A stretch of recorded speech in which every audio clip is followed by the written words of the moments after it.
When Jacob goes for that pinch, I'm shooting my hands as I'm clamping down here and bringing my feet with me. Set, whistle, whistle. And we're pulling that ball through. Nice. It's coming more towards our right foot so we can get that lever action and actually scoot that ball out. Yes. Dude, that's 10 times better. What's going on, guys? Coach Derek here, back with another video, and today we're at Billerica High School. It's that time of the year again. We're with the Billerica boys.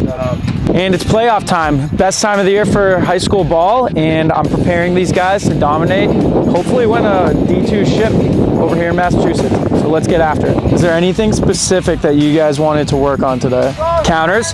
We can work on counters. I think that'll be great. Jacob? So read and react stuff. We'll start with a little bit of first move work, obviously getting full security of that ball, and then we can work on like counter fundamentals, like the technique of actually throwing a counter and what you can do to change it up, throw different counters, and then we'll go over like read and react, and then we can go live. Does that sound good? Yeah. Coach. 2-ball efficiency clamps, then we'll do slow clamp, then we'll do clamp versus a half clamp, okay? Down, set. I think we did this last time. Going slow clamp versus a false clamp, hover the top of your stick over. We're really emphasizing bringing that top edge to the ball first, and then we're shooting down the line, and then I want you guys to finish through with pressure on that bottom edge or top edge, okay? We'll go 5 reps each. Go. There you go. See? Now when you finish through with that pressure, rather than bringing your left hand towards you, or you're bringing your left hand towards you, which isn't like ideal, but when you get here, what you're doing is coming here. That's gonna leave room for error for exposing the ball and potentially the opponent taking it back. So what I want you to do is just press off your feet a little bit more. You get here, press off your feet and have a lift with that left hand coming over the line a little bit more like that. All right? That's gonna be way stronger in finishing through your clamp. Ready, down, go. There you go, way better. Set, go. Good, full speed, clamp versus half clamp. Give that half clamp with about like 60% pressure, all right? What did you do wrong? Yep, push forward. Here we go, focus. There it is. Okay, so not bad, but there's one aspect of your clamp you're missing. What is it? Down the line. Where was the ball when you pinched it? In the middle of your stick. Where does it need to be? In the throat. So focus on your right hand, stabbing at the ball more. Down. Better.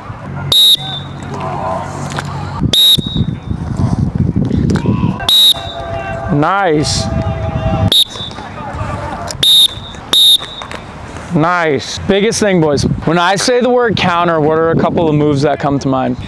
Shovel, rake, reverse shovel, ice pick, jam the jammer, jam. That all those are really good things that we can do to try and win the clamp back, or just prevent our opponent from having a clean exit. So basically, counters are an umbrella. It's any move other than a clamp to try and get that ball out. So first and foremost, especially if we're losing the clamp, we'll go over the rake. We'll partner up. Jacob's gonna give me a false clamp like we were doing with those slow clamps, and I'm just focused on not just swiping at the ball. A lot of guys, when they rake, they'll focus on swiping the ball and they'll actually lift that left hand, and that's bringing their hands away or taking their arms and coming around the hips like this. We want to make sure that that left hand, when we're raking, is coming more towards our right foot so we can get that lever action and actually scoot that ball out. The second aspect, or I should say more important aspect of the rake, is flatlining. There's a couple ways we can achieve this. A lot of guys want to hide their rake, which is fine, but if you're hiding your rake, we want to get that left wrist over so we can flatline from here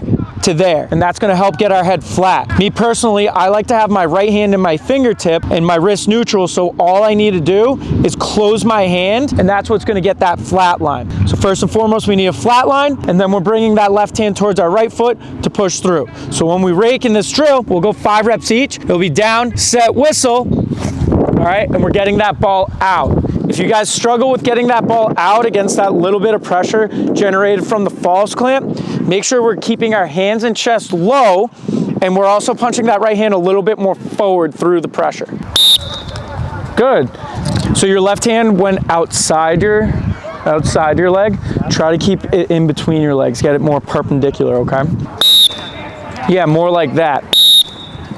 Nice. Keep those feet a little bit more stable. You kind of lifted that left foot up when you finished through. You were like here.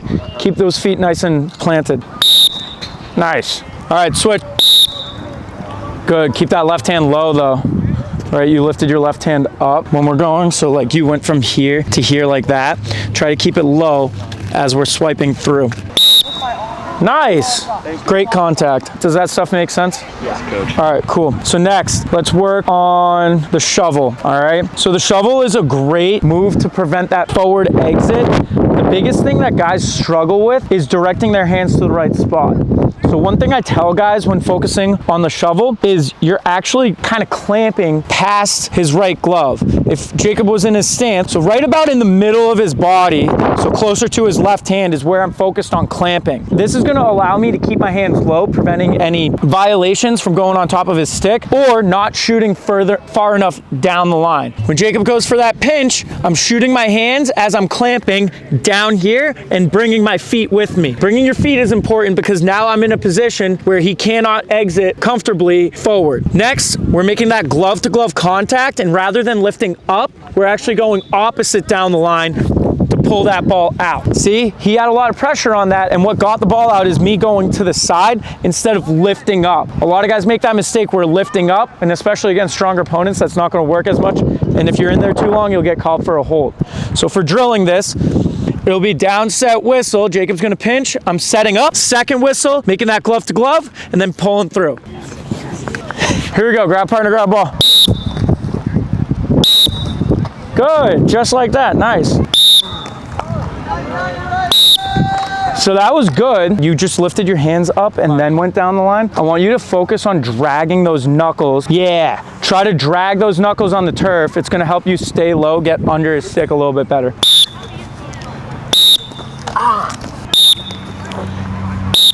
There you go. All right, switch.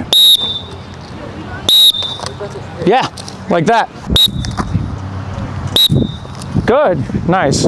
Practice this one just because I don't like to guys practice it in practice. There's more room for error and injuries with this. I just want to make you guys aware of the technique as a whole. So the reverse shovel, this is super simple, very similar footwork to the shovel. When Jacob secures this pinch, instead of shooting my hands here, I'm actually coming over and around here. There's a couple different ways we can do this. You can come around the head, or you can bring that right hand up and get over here. The biggest emphasis is that it has to be glove to glove contact. If you get anywhere above the glove cuff, that's going to be a violation and withholding, okay? So sometimes if you're jumping over like this, that leaves more room for error for sliding up on him. So sometimes I like to come around here, and as I'm making that contact, I'm stepping in front, and this is going to make it super hard for him to exit around in a controlled forward exit. And that's eventually how we're going to get that ball out. I'm not going to actually do the move to you.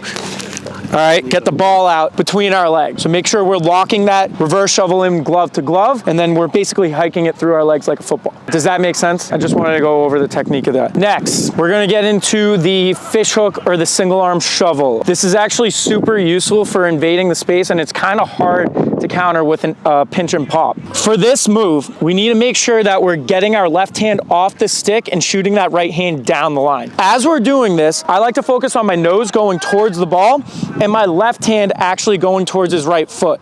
So we're gonna set up, down set whistle, we're setting up by getting here. All right, once we get here, all we need to do is same thing, bring that glove to glove contact to the left, and we're getting that ball out, all right? Some guys get a little trapped up when they like curl their arm here, and that's more of a hold. So we just need to make sure we're making glove to glove contact and trying to shoot down the line.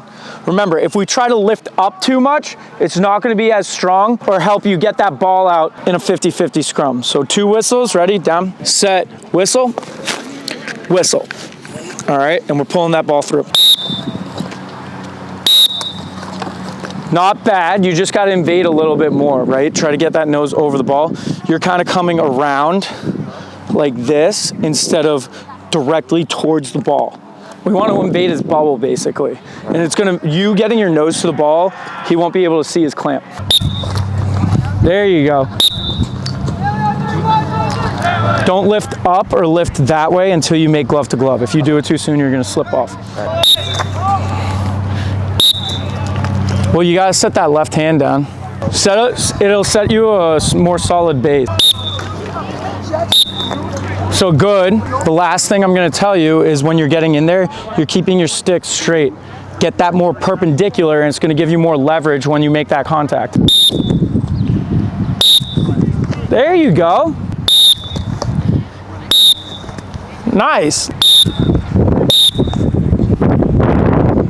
So the butt end counter is a great counter to use primarily out of a tie-up. Off the whistle, it's kind of difficult just because you have such a far distance to travel. They can get the ball out a little bit easier. But how we're gonna set up for this, very similar to how we set up for the other moves, is we gotta invade the bubble, invade his bubble, his personal space. So we're shooting our hands down the line, and as we're going down the line, we're bringing that butt end right underneath his glove. Our left foot should be trying to get to his right foot. So when we execute this, ready, pinch the ball, okay, I'm staying low, and I'm gonna get from here to here. It's just a hike through the legs, and we're getting that ball out.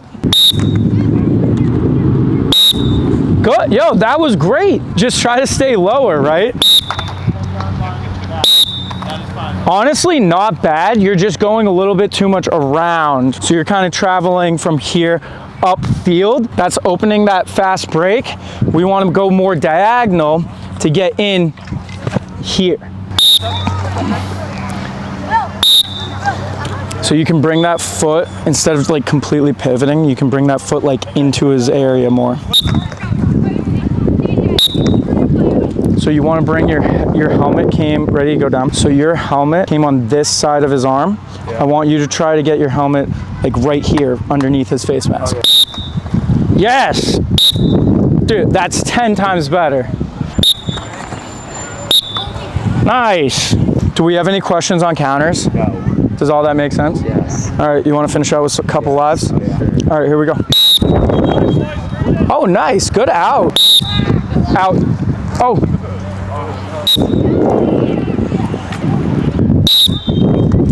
Nice, good out.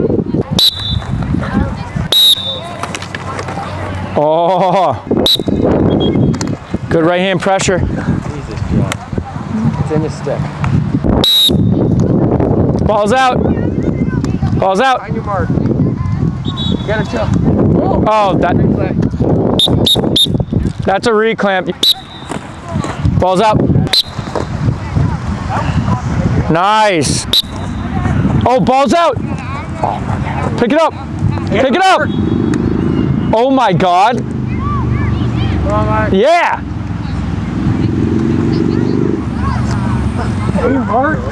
Yep.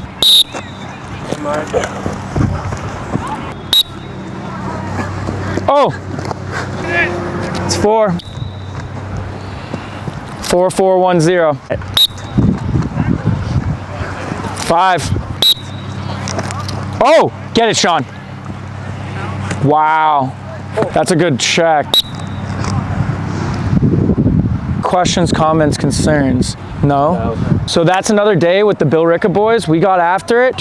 What did you guys think of the session overall? Great. It was amazing. Yeah? You guys have fun? Yeah. Of course. All right, awesome. I'd say they're prepared to make a run for the ship, okay? You guys won it last year? Yeah. Let's go for the two-peat. With that being said, don't forget to like, comment, and subscribe, and I'll see you guys in the next one. Peace.